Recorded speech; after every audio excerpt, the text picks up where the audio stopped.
اور سب نبیوں سے بڑھ کر نبی اکرم ہمارے آقا و مولا کو سنایا گیا، اور حضور نبی اکرم صلی اللہ علیہ وسلم ہی تمام انبیاء و مرسلین کے سید و سردار ہیں۔ جیسے کہتے ہیں نا کہ بعد از خدا بزرگ تو یہ قصہ مختصر، بعد از خدا بزرگ تو یہ قصہ مختصر، اور یہ انبیاء و مرسلین کیوں آئے، رب نے کیوں بھیجے؟ اللہ نے خود سے فرمایا وَمَا أَرْسَلْنَا مِن رَّسُولٍ إِلَّا لِيُطَاعَ بِإِذْنِ اللَّهِ،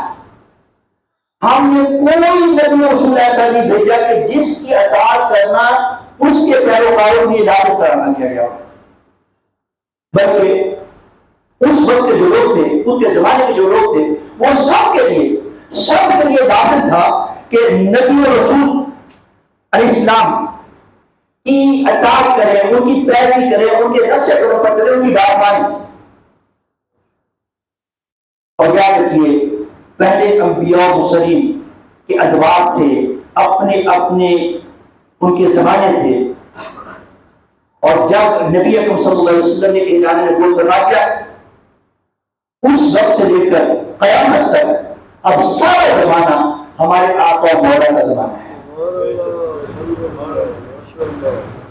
کامیاب وہ سمجھے جائیں گے جو اوپر ایمان قبول کریں گے، اور صرف ایمان قبول کر لینا کافی نہیں ہوگا۔ ایمان کی صداقت، ایمان کی حقیقت، ایمان کی جو سکسیس ہے وہ تب عمل میں آئے گی جب ایمان کے مطابق نبی اکرم صلی اللہ علیہ وسلم کی تعلیمات پر عمل بھی کیا جائے۔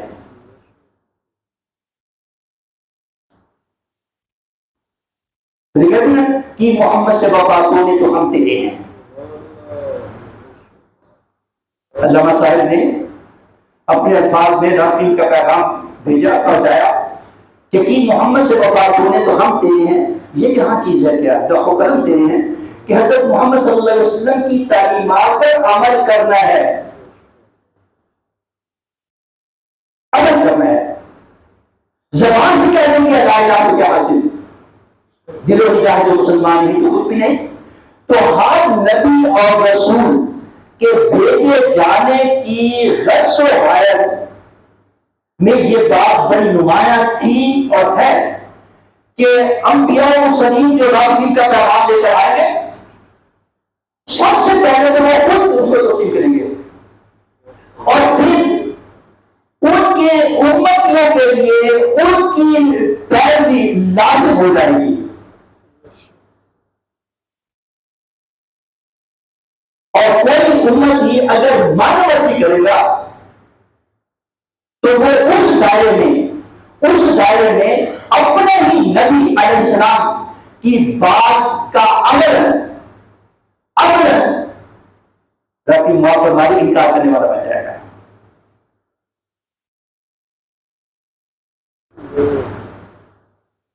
اور یہ یاد رکھیے کہ کوئی امت نبی صلی اللہ علیہ وسلم کے اعلان نبوت سے پہلے کوئی امت ایسی نہیں گزری کہ جس امت نے اپنے نبی کو ماننے کے بعد ان کے احکامات و ہدایات پر عمل کیا ہو اور اللہ رب الکریم نے ان کو عظمت و رفعت کے تاج نہ پہنائے ہو۔ کوئی بھی امت اس وقت بربادی سے ہمکنار ہوئی، ذلت و رسوائی میں مبتلا ہوئی جب اس امت نے اپنے ہی نبی علیہ السلام کی تعلیمات کو عمل ماننے سے انکار کیا۔ حضور نبی اکرم صلی اللہ علیہ وسلم تمام انبیاء کے سید و سردار ہی نہیں، صرف مسلمان نہیں، غیر مسلم محققین بھی اس بات پر تو متفق ہے کہ محمد صلی اللہ علیہ وسلم was the only person in the history who was supremely successful۔ یہ کسی مسلمان کا قول نہیں ہے، غیر مسلم محققین ریسرچرس اور اسکالرس اگر کتابیں اٹھا کر دیکھیں، جس بات پر سب سے زیادہ متفق نظر آئیں گے وہ یہ ہے کہ حضرت محمد صلی اللہ علیہ وسلم جیسا نہ ہوا نہ ہے نہ ہوگا، ان جیسا کامل کوئی نہیں ہے۔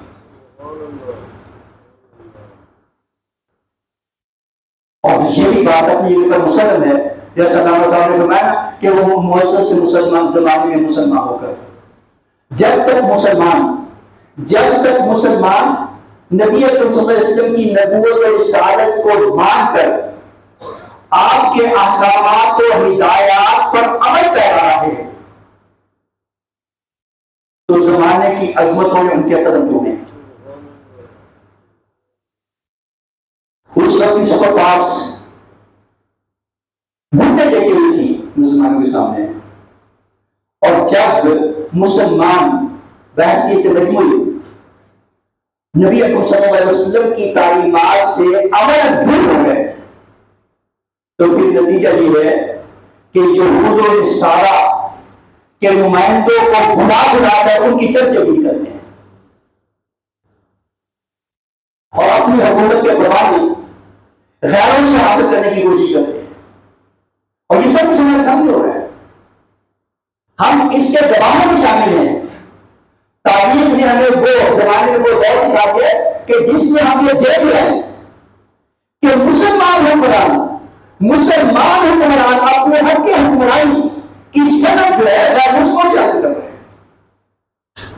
چمچگیوں کی بھی جاری ہے۔ یہ اس لیے ہے، اس میں کوئی شک و شبہ نہیں ہونا چاہیے، کوئی شک و شبہ نہیں ہونا چاہیے، کوئی شک و شبہ نہیں ہونا چاہیے کہ اس کا سب سے بڑا سبب یہ ہے کہ حضور نبی اکرم صلی اللہ علیہ وسلم کی تعلیمات کو عمل چھوڑ رکھا ہے، عمل چھوڑ رکھا ہے۔ رب الدین نے تمام نبیوں مرسلین کو اس لیے بھیجا، وما ارسلنا من رسول الا لیطاع باذن اللہ۔ جتنے نبی اللہ نے بھیجے، جتنے رسول بھیجے، ان کی غزوات خود آپ نے مثال بنایا کہ اس کا ایک سبب یہ تھا کہ ان کی بات مانی جائے، ان کی اطاعت کی جائے، ان کی پیروی کی جائے، ان کے نقش قدم پر چلا جائے۔ اور یہ ایک آیت نہیں ہے، قرآن پاک میں بڑا پڑا ہے، یا ایھا الذین آمنوا اطیعوا اللہ واطیعوا الرسول، یا ایھا الذین آمنوا اطیعوا اللہ والرسول، من یطع الرسول فقد اطاع اللہ، وما آتاکم الرسول فخذوہ وما نہاکم عنہ فانتہوا۔ جو کچھ یہ رسول اللہ صلی اللہ علیہ وسلم نے ادا کرتے ہیں، رب العالمین نے ہمارے آقا اور مولا کو یہ اتھارٹی ڈیزائن کر دی خود سے۔ یہ اتھارٹی رب العالمین نے اپنی شان ربوبیت سے نبی اکرم صلی اللہ علیہ وسلم کو عطا کر دی، اور امت سے فرمایا کہ وما آتاکم الرسول فخذوہ، جو کچھ بھی رسالت صلی اللہ علیہ وسلم تمہیں عطا فرمائے اس کو لے لو، اس پر عمل کرو، وما نہاکم عنہ فانتہوا، اور جس سے یہ لوگ دل سے قل ان کنتم تحبون اللہ فاتبعونی یحببکم اللہ ویغفر لکم ذنوبکم۔ فرمائیے اگر تم اللہ کی محبت چاہتے ہو تو عشق و مستی میں ڈوب کر میری پیروی کرو، میرے پیچھے پیچھے چلو، رب تمہیں اپنا محبوب بنا دے گا۔ تمام انبیاء و مرسلین اس لیے بھیجے گئے، یہ بات کہی ہونی چاہیے ہمارے ذہنوں میں، جیسے کوئی ڈرامے کا کردار نہیں ہے کہ دیکھ لیا، اگر اس میں سے کوئی بات اپنی خواہش سے مطابق ہوئی تو اس کو اپنا لیا، ایک کمی موجودی کر دی، گیس مسئولیت کا پہن لیا، اور ایکٹنگ مسئولیت کی شروع کر دی۔ نو، یہ ٹوٹیلٹی ہے، ٹوٹیلٹی آف لائف ہے، زندگی بھر کا واحد عمل ہے